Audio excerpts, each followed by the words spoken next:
ধন্যবাদ সবাইকে। শুভ সকাল আর শুভ দুপুরের মাঝামাঝি। খুবই ভালো লেগেছে বক্তৃতাটি এবং আমরা কপি পেয়েছি পড়ার ঠিক আগে, যার ফলে স্টেজে থাকাকালেই পড়ছিলাম একই সাথে, সুতরাং রেসপন্সগুলো তাৎক্ষণিক। আমি শুধু চারটা জিনিস নিয়ে কথা বলবো। পৃষ্ঠা 17-তে লেখা আছে যে ওনার একটা সহজাত স্ববিরোধিতা ছিল, এবং এই সহজাত স্ববিরোধিতা নিয়ে 1 মিনিটের জন্য কথা বলতে চাই, কারণ এটার সাথে ওনার বিভিন্ন ফর্মে অ্যাডাপ্টেশনের একটা সম্পর্ক আছে, যে কেন এটা করতে অনেক সময় লেগেছে। সেটা হচ্ছে যে আমার যেটা অভিজ্ঞতা ওনার সাথে আমার সাক্ষাৎকার 1993 সালে প্রথম, যে ওনার মধ্যে একটা জিনিস ছিল যে পরিচয় হলে যেই পরিচয়ই আসুক, যদি আমার পরিচয় হয়েছিল অ্যাকচুয়ালি সাজ্জাদ শরীফ প্রথম আলোতে যিনি এখন আছেন, এবং ব্রাত্য রাইসু, এরা দুজন মিলে নিয়ে গিয়েছিলেন। 93 সালে সাজ্জাদ ভাই এবং রাইসু ওনার খুব প্রিয় মানুষই ছিলেন, সুতরাং যেই পরিচয়ের মাধ্যমে পরিচয় হওয়া দরকার সেই পরিচয়ের মাধ্যমেই গিয়েছিলাম। কিন্তু ওনার মধ্যে একটা ব্যাপার ছিল যে তোমাকে পরীক্ষা করব, এবং পরীক্ষার একটা ধরন হবে যে কয়েকটা বাড়ি দিব খুব দ্রুত, এবং যদি ভচকে যাও, অর্থাৎ বেশি ভদ্রলোকামি যদি দেখাও, তাহলে ওই পরীক্ষায় ফেল। এবং এটাই ছিল আমার অভিজ্ঞতা। যিনি আমাকে বেশ কয়েকটা বাড়ি দিলেন এবং আমিও পরীক্ষাটা ফেল করলাম। এবং এই বক্তৃতা পড়তে পড়তেই আমার মনে হলো যেটা উনি অনেককেই করেছেন, ওটা ওনার রাজনীতি, এবং উনি বিশ্বাস করেন যে সহজ করব না জিনিসটা, যে কারণে অনেকে ওনাকে জীবদ্দশায় অ্যাবজর্ব করতে পারেননি, বরং মরণোত্তর ওনার অনেক বেশি অ্যাপ্রিসিয়েশন হয়েছে অনেকের সাথে। তো 93 সালে যখন ওনার সাথে দেখা হলো, আমি ঢাকা ইউনিভার্সিটিতে পড়েছিলাম 1 বছর, তারপর যুক্তরাষ্ট্রে যাই ব্যাচেলার্স করতে। এরশাদ আন্দোলনের সময়ে ভার্সিটি বন্ধের গ্রুপ আমরা।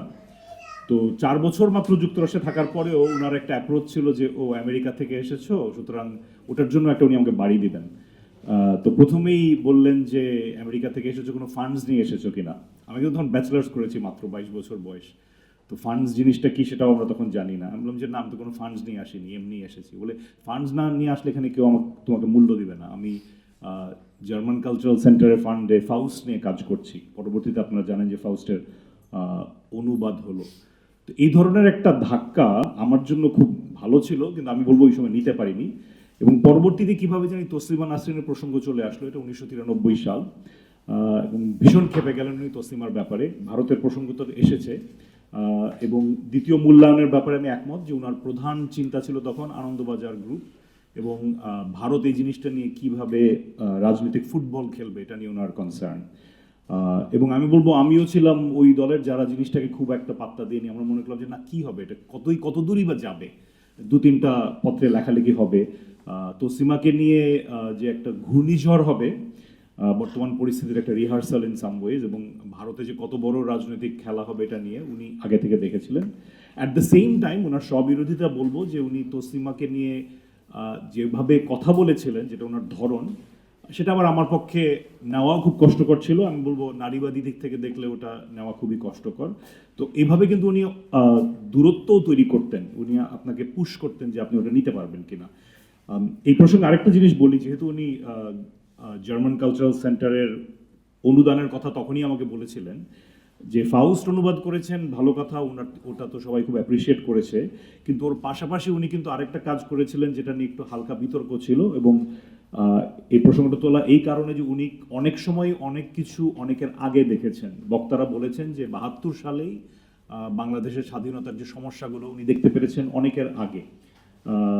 সলিম ভাইয়ের সম্পাদিত বই বেহাত বিপ্লব, আমি অনেকভাবে মনে করি যে ওই বিপ্লব বেহাত হওয়ার সম্ভাবনা উনি 72 সাল থেকে বলা শুরু করেছিলেন।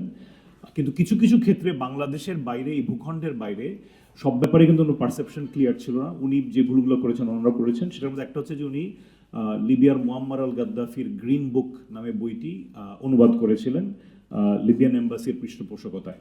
আমার জন্য ব্যাপারটা অনেকটাই পার্সোনাল, কারণ আমরা 70 দশকে লিবিয়ায় ছিলাম, এবং 70 দশকে লিবিয়া থেকে লিবিয়া কী জিনিস আমরা খুব কাছে থেকে দেখেছি। সুতরাং গাদ্দাফির গ্রিন বুক, সোশ্যালিজম, ইসলামিজম, এগুলোর ভিতরে যে কী খাদ আমরা সামনাসামনি দেখেছি। এটা বলার এই উদ্দেশ্য যে অনেক সময় খুব কাছের জিনিসটা উনি খুব ভালোভাবেই দেখতে পেরেছেন, দূরের জিনিস অত স্পষ্টভাবে দেখেননি। আমাদের সবারই হয়তো এই দুর্বলতা আছে। দ্বিতীয় যে জিনিসটা বলবো, যেহেতু এটা একটা চলচ্চিত্র নিয়ে আলোচনা, আমি নিজে চলচ্চিত্র বানাই, প্রামাণ্যচিত্র প্রধানত। 2টো ফিকশন ছবি বানিয়েছি। 2014 সালে একটি প্রামাণ্যচিত্র বানিয়েছিলাম, সেটার নাম ছিল আফসানের লম্বা দিন। সেটার বিষয় বা ওনার ছিল অনুপ্রেরণা ছিল ঐতিহাসিক আফসান চৌধুরী, যিনি আপনারা জানবেন মুক্তিযুদ্ধের দলিলের ভলিউমের উপর কাজ করেছেন এবং গত ২০ বছর ধরে ক্রমাগত অনেকটা একা, ইদানিং উনি একা না কিন্তু বহু বছর উনি একা ছিলেন, একাত্তরের না বলা ইতিহাস নিয়ে কাজ করেছেন, নারীর একাত্তর, হিন্দু সম্প্রদায়ের একাত্তর, অনেক আগে ওটা নিয়ে কাজ করেছেন উনি। এবং একাত্তরের বিষয়ে উনারও সফা ভাইয়ের মতো একটা খুব অ্যান্টাই ন্যারেটিভ পজিশন আছে, যেই ন্যারেটিভটা খুব আমাদের জন্য শ্রদ্ধেয়, অলমোস্ট ধর্মগ্রন্থের মতো। এটার ব্যাপারে আফসান চৌধুরীরও একটা খুব বড় ধরনের অপোজিশন ছিল এবং 93 সালে উনিও আমাকে ঝাঁকা দিয়েছিলেন। তো আমি 2014 সালে আফসান ভাইয়ের একটা লেখার ভিত্তিতে একটা প্রামাণ্যচিত্র করেছিলাম। প্রামাণ্যচিত্রটা ছিল শুধুমাত্র ওটা ইন্সপিরেশন, কিন্তু ওটা অন্য অনেক জায়গায় চলে যায়, এক পর্যায়ে প্রামাণ্যচিত্রটা জার্মানিতেও চলে যায়। সম্প্রতি শর্ট ফিল্ম ফোরামে আর অনুষ্ঠানে ছবিটা আবার দেখানো হয়েছিল। আমি ওখান থেকে শুধু একটা ছোট্ট সেকশন পড়তে চাই। বিভিন্ন উদ্ধৃতি ব্যবহার করার সময় ওই প্রামাণ্যচিত্রতে আমি আহমদ ছফার একটা ছোট অংশ ব্যবহার করেছিলাম উদ্ধৃতি। আমি ইচ্ছা করি এখানে ইংরেজি অনুবাদটা পড়ে শোনাচ্ছি, আপনারা ওই সেন্সটাও পাবেন যে ইংরেজিতে আহমদ ছফাকে কেমন শোনায় এবং বুঝবেন যে ওনার যে তেজ আছে বাংলায়, ইংরেজিতে আসলে অনুবাদ করা কঠিন বা আমার দুর্বলতা সেক্ষেত্রে। এটা হচ্ছে ছফা ভাইয়ের সেই কোট যেটা আমার প্রামাণ্যচিত্রে আছে। Our leaders are constantly talking about doing this and that to the Bengali language.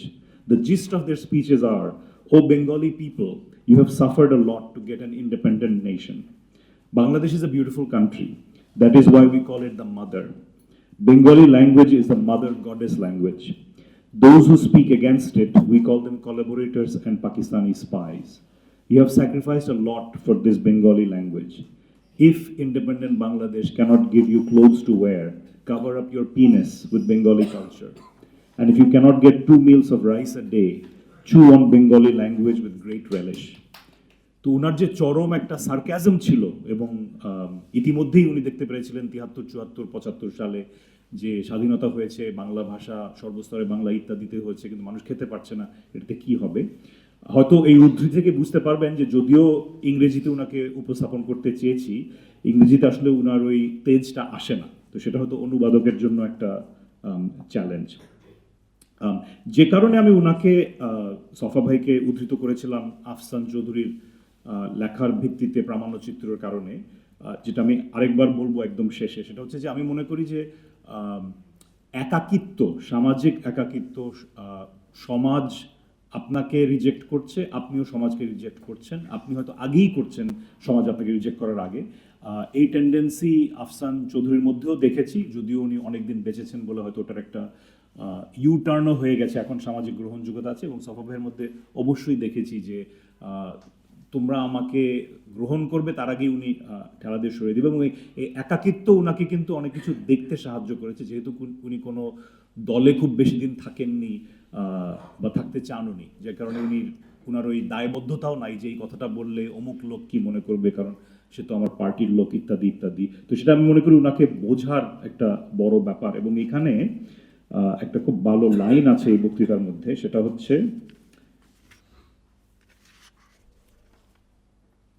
পৃষ্ঠা 32। এখন ভাবি, এটা সৈকতদের কথা, "স্বাধীন বাংলাদেশের মান্য মনীষী গজিয়ে ওঠা মহাজনেরা তৎকাল কি করেছিলেন তা আহমদ ছফা লিখে না রাখলে আমরা কি করে জেনে উঠতাম।" সো এই যে আড়ালের একাত্তর, অন্য ধরনের একাত্তর বা একাত্তরের নাম ভাঙিয়ে যে কেউ হয়তো ফায়দাও পাচ্ছে, সেটা যে 71-এর ডিসেম্বর মাসেও উনি বুঝতে পেরেছেন, এটা আমার জন্য ওনাকে বোঝার একটা বড় দিক। এবং এই ক্ষেত্রে আমি দুটো প্রসঙ্গ তুলব। এক হচ্ছে স্টেজে ওঠার আগে আমি সলিম ভাইয়ের সাথে এটা কনফার্ম করার চেষ্টা করছিলাম কিন্তু পারিনি, সুতরাং এই তথ্যে যদি কোনো ভুল থাকে আগের থেকে মাফ চেয়ে নিচ্ছি। সেটা হচ্ছে আমার স্মরণ আছে যে পড়েছিলাম যে উনি ঢাকা ইউনিভার্সিটিতে শিক্ষকতার চাকরির জন্য একবার ইন্টারভিউ করেছিলেন। এই তথ্যে যদি গরমিল থাকে আবারও বলি, আমি মাফ চেয়ে নিচ্ছি। এবং যদ্দূর শোনা যে ওই চাকরিটা ওনার হয়নি বা চাকরি ওই স্টেজেও যেতে পারেনি। এবং গাভী বৃত্তান্ত বইটা যদি দেখেন, এবং গাভী বৃত্তান্তের মধ্যে যে চরম একটা সার্কাজম ঢাকা ইউনিভার্সিটির প্রতি, ঢাকা ইউনিভার্সিটির ভিসির প্রতি এবং ভিসি কি করছে, এখানে বইয়ের পরিচয় থেকেই পড়ছি একটা লাইন, "উপন্যাসে চিত্রায়িত হয়েছে একজন উপাচার্যের গোলামি আর বিশ্ববিদ্যালয়ের শিক্ষকদের লেজুর ভিত্তিক রাজনীতির নোংরা কদর্য রূপ।" তো এই ধরনের বাক্য উনি হয়তো লিখতেন এমনিতেও অমনিতেও, কিন্তু চিন্তা করতে পারেন যে উনি যদি ঢাকা ইউনিভার্সিটিতে শিক্ষকতা করতেন বা চাকরিটা যদি হতো, তাহলে হয়তো এই বাক্য লেখার পরে ঢাকা ইউনিভার্সিটি থেকে ওনাকে অবাঞ্ছিত ঘোষণা করা হতো, যেমন আরো অনেকে অবাঞ্ছিত ঘোষণা করা হয়েছে। উনি হয়তো সেই অবাঞ্ছিত ঘোষণার কিছু তোয়াক্কাও করতেন না, আবার হয়তো করতেন, আমরা বলতে পারি না। কিন্তু আমি মনে করি যে চাকরিটা না পাওয়া ওনার জন্য ছিল ব্লেসিং। উনি যে কোনো সংস্থা ওনাকে হজম করতে পারেনি বা জায়গাও দেয়নি, এই প্রাতিষ্ঠানিক জায়গার বাইরে থাকার কারণে কিন্তু অনেক কিছু করতে পেরেছেন। ওনার প্রসঙ্গে আমার অনেক সময় মনে পড়ে আমাদের মিউচুয়াল একজন বন্ধু, উনি হচ্ছেন রেহনুমা আহমেদ, জাহাঙ্গীরনগর ইউনিভার্সিটিতে কিছু বছর চাকরি করার পরে চাকরি ছেড়ে দিয়েছেন, এবং উনার কাজের ধরনও আমি দেখি যে বিশ্ববিদ্যালয়ে চাকরি না করার কারণে উনি যেই স্বাধীনতার সাথে কাজ করেন অনেক সময় বিশ্ববিদ্যালয়ের ভেতরে চাকরি করার কারণে হয় না। এবং এই প্রসঙ্গে আমি একজন লেখকের কথা বলতে চাই, যার কথা আমার মনে পড়ছিল সৈকতদের বক্তৃতা শোনার সময়। এটা হচ্ছে নরমান মেইলার, যুক্তরাষ্ট্রের লেখক। উনাকে নিয়ে যেটা বলা হয়ে থাকে যে উনাকেও যুক্তরাষ্ট্রের সমাজ অনেক সময় হজম করতে পারতেন না, উনাকে নিয়েও বিতর্ক ছিল, বা উনিও মানে সোজা বাংলায় যেটাকে বলে ঘাউড়া ছিলেন, হ্যাঁ, যে লোকজনকে সহজভাবে নিতে পারতেন না। কিন্তু উনার একটা লেখার কথা ভাবি, সফা ভাইয়ের কথা ভেবে, এবং বিশেষ করে সফা ভাইয়ের ৭১ নিয়ে লেখা নিয়ে। সেটা হচ্ছে উনি একটা বই লিখেছিলেন, সেটার নাম হচ্ছে আর্মিজ অফ দ্য নাইট। এবং আর্মিজ অফ দ্য নাইট কথাটা রুমির একটা কবিতা থেকে, যে army's of the living, army's of the day fighting the army's of the night. এবং আর্মিজ অফ দ্য নাইটের বিষয় হচ্ছে যুক্তরাষ্ট্রের ইতিহাস তো অন্যরকম, কিন্তু এটার মূল বিষয় হচ্ছে ৬৮ থেকে শুরু করে ৭৩ পর্যন্ত যুক্তরাষ্ট্রের ভিতরে যে ভিয়েতনাম যুদ্ধের বিরুদ্ধে আন্দোলন, এবং যুক্তরাষ্ট্রের নিজ রূপায়ণের মধ্যে সবসময় মনে করা হয় যে ছাত্র আন্দোলন এবং রাস্তার আন্দোলনের কারণেই যুক্তরাষ্ট্র আলটিমেটলি ভিয়েতনাম থেকে সরে এসেছে, এবং এটা লোকজন বিশ্বাস করে যে এটা হচ্ছে আমাদের যুক্তরাষ্ট্রের সবচেয়ে গর্বের মুহূর্ত, যে ছাত্র আন্দোলনের মুখে ভার্সিটি সব বন্ধ হয়ে গেল এবং শেষ পর্যন্ত শক্তিশালী যুক্তরাষ্ট্র ওখান থেকে উইথড্র করলো।